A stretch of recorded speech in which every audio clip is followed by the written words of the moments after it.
குடிச்சது போதும், வந்து சாப்பிடு. டேய், அந்த பொண்ணு கோவம் வந்துருச்சு. குடிச்சது போதும், எந்திரி. அடச்சி. ஏய், என்ன சாப்பிட சொல்றதுக்கும் நான் குடிச்சது போதுங்கிறதுக்கும் அவன் யாரு? அவளுக்கும் எனக்கும் என்ன சம்பந்தம்? எந்த சம்பந்தமும் இல்லாட்டி போனா என்ன காப்பாத்துறதுக்கு எதுக்கு வந்த? சாவுக்கு துணிச்ச அத்தனை பேரோட எதுக்கு சண்டை போட்ட? பலவந்தமா வீட்டுக்குள்ள வந்தவ வெளியே போயிட்டான்னு சும்மா இருக்கலாம்ல?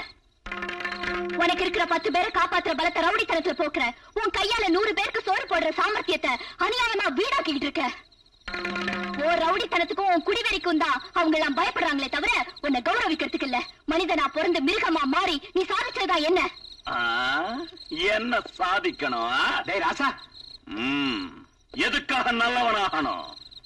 நான் நல்லவன் ஆயிட்டா அதோ அந்த காந்தி தாத்தாவாட்டம் என்னையும் மகாத்மாவாக்கி கொலை பண்ணி சிலையாக்கி நடு தெருவுல நிக்க வச்சு காக்கா கழிய வச்சிருவானுங்க.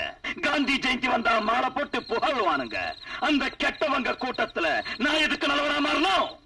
எனக்காக கோவிந்த் முன்னால பிடிவாதம் பண்ணி உன்கிட்ட வந்தது நான் சாதிக்கிறதுக்காக இல்ல, நான் நினைச்சத நீ சாதிக்கிறதுக்காக. அவனை காட்டிலும் நீ ரொம்ப உயர்ந்தவன்னு நிரூபிக்கணும்னு, உன் கையால அவ அகங்காரத்தை ஒழிக்கணும்னு, என் மேல அவன் போட்ட பழிய உன் கையால துடைக்க வைக்கணும்னு வந்த. நான் வந்து சாதிச்சது என்ன? ஒண்ணும் இல்ல. நீ மாறுவியோ இல்ல உன் பிடிவாதத்துக்கு கட்டுப்பட்டு அப்படியே இருக்க போறியோ நல்லா யோசிச்சுக்க. இந்த நிமிஷத்துல இருந்து நீ கஷ்டப்பட்டு சம்பாதிச்சு கொண்டு வந்து போட்டாதான் நான் சாப்பிடுவேன், இல்ல பட்னி கிடந்து சாவ.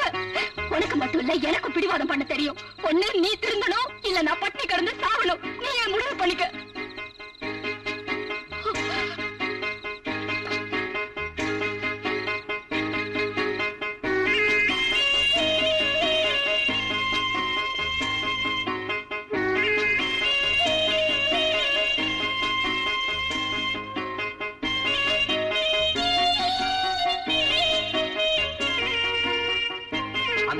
சாப்பிட்டு 2 நாளாச்சு.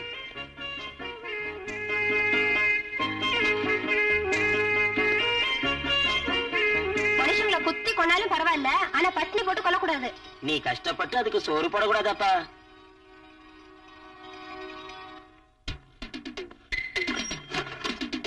வணக்கம், உட்காரு.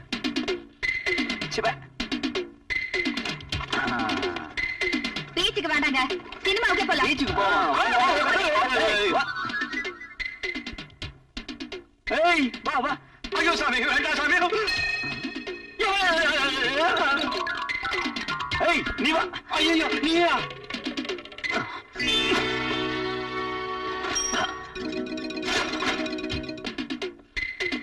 ஏய் வை, இப்படி வை. இன்னொன்னு வை. வை வை.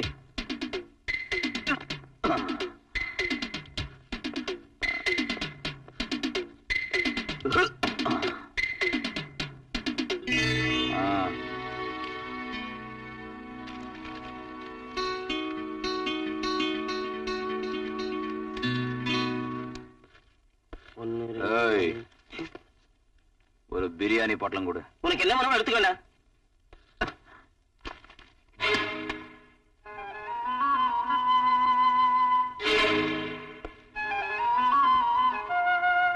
பின்ன நீ சொன்னதாட்டம் கஷ்டப்பட்டு சம்பாதிச்ச பணத்துல வாங்கின, அதனால உனக்கு இது விருந்தாயிடுமா இல்ல அடிச்சு பறிச்சதுனால மருந்தாயிடுமா? சொல்லு. புலி வேட்டையாடுறதை விட்டு கஷ்டப்பட்டுதான் சாப்பிடணும்னு நினைச்சா இந்த மனுஷங்க அது சர்க்கஸ் ஆட வைப்பாங்க. நான் உனக்காக கஷ்டப்பட்டு கொண்டாந்தேன். ஆனா நேத்து வரைக்கும் நீ சாப்பிட்டதுக்கும் இன்னைக்கு நான் கஷ்டப்பட்டு வாங்கி வந்ததுக்கும் என்ன வித்தியாசம்? அதுல என்னதான் இருக்கு? திருப்தி இருக்கு. நான் சாப்பிடுற சாப்பாடு இன்னொருத்த வயித்துல அடிச்சு சம்பாதிச்சது இல்லைங்கிற திருப்தி, நாம கஷ்டப்பட்டு நம்ம வயிற்ற நிரப்பிக்கிறோங்கிற ஆத்ம திருப்தி. இதுவரையில நடந்த வழிய மறந்துட்டு திமிரோட கட்டின உன் கர்ச்சிப்ப அவுத்து பாரு, இந்த உலகம் உனக்கு புதுசா தோணும். உண்மை. இப்ப நாம 2 பேரும் ஒரே வீட்டுல இருக்கிறது எனக்கு வெக்கமா இருக்கு. வெக்கப்படாம இருந்தா சரி. சரிதான். வாங்க எல்லாரும் வாங்க வாங்க. நானும் சுஜாதாமாவும் சொல்லு சொல்லு சொல்லு. சொல்லு. எனக்கு சொல்றதுக்கு நம்ம 2 பேரும் கல்யாணம் செஞ்சுக்க போறோம்னு சொல்லு.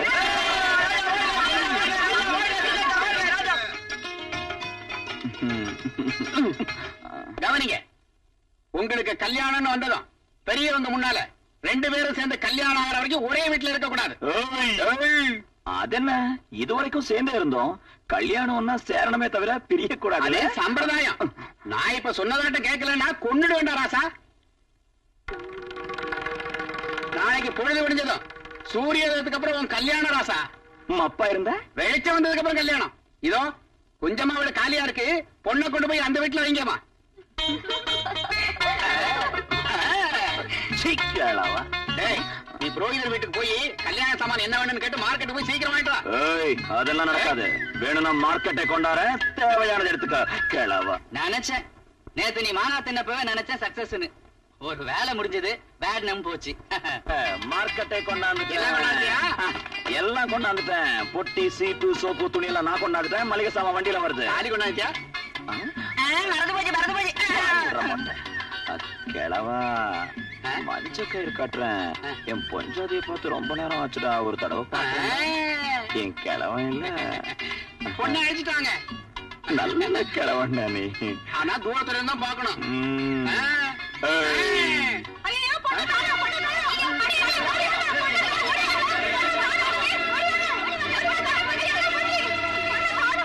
சுஜாதா, சுஜாதா, சுஜா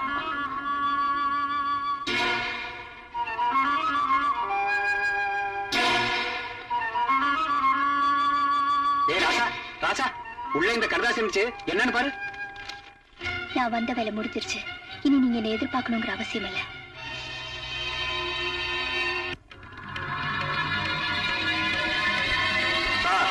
எல்லா இடத்துல இருந்து நம்ம ஆளுங்க லாரியில வந்துட்டாங்க. 1000 வெடிகுண்டுகளும் ரெடி. சுஜி, ஒரு நிமிஷம். எனக்கு தெரியும் உன் ராஜா ரொம்ப பெரியவன். அவனை எதிர்க்க என் ஒத்தனால மட்டும் முடியாது. அவனுக்கு ஆதரவா இருக்கிற ஆயிரக்கணக்கானவங்களை அழிக்கிறதுக்கு 10,000 கணக்குல எனக்கு படங்க வந்திருக்கு. அவன் சிலரை எதிர்க்கிறான், ஆனா பலரை எதிர்க்க முடியாது. அவனை என் ஆளுங்க தூண்டி விட்டு கொண்டு வந்து துண்டு துண்டா வெட்டி தூக்கி எறிஞ்சிடுவாங்க. அவனை மட்டும் இல்ல, அந்த சேரியில இருக்கிற பச்சை பிள்ளைங்க கூட பார்க்காம அத்தனை பேரையும் வெட்டி கொன்னுடுவாங்க. எனக்கு வேண்டியது அவங்க சாவில்ல, உனக்கும் எனக்கும் கல்யாணம். நீ வாசலை தாண்டி வெளியே போனா உன் கூட்டத்தையே அழிச்சு தோரணமா கட்டி தொங்க விட்டுடுவேன். அது நடக்காம இருக்கணும்னா நம்ம கல்யாணம் நடக்கணும். ஞாபகம் வச்சுக்க.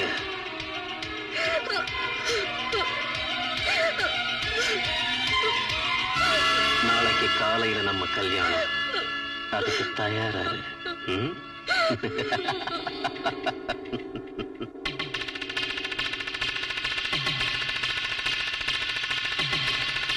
இந்த கல்யாணம் ஆடம்பரம் ஆர்ப்பாட்டம் இல்லாம நான் ஒரு தொண்டன்கிற முறையில எளிமையா நடக்குது. நான் வளர்ந்தது உங்க அன்புனால, நான் வாழறது உங்க நம்பிக்கையால. தொழிலாளிங்க ரத்தமே என் ரத்தம். நான் எம்எல்ஏ ஆன உடனே கொடுத்த வாக்குப்படி ஒரு ரவுடி கையில சிக்கி கெடுக்கப்பட்ட இந்த பெண்ணுக்கு புது வாழ்க்கை கொடுக்கறதுக்காக உங்க எல்லாரும் முன்னாலேயே நான் கல்யாணம் பண்ணிக்கிறேன். பெண் வாழ்க்கை பாலைவனத்துல மழை மாதிரி ஆகக்கூடாது. இங்க இருக்கிற எல்லாருக்கும் ஒண்ணு சொல்றேன், இந்த கல்யாணத்துல யாருக்காவது ஆட்சேபம் இருந்தா பயமில்லாம சொல்லலாம்.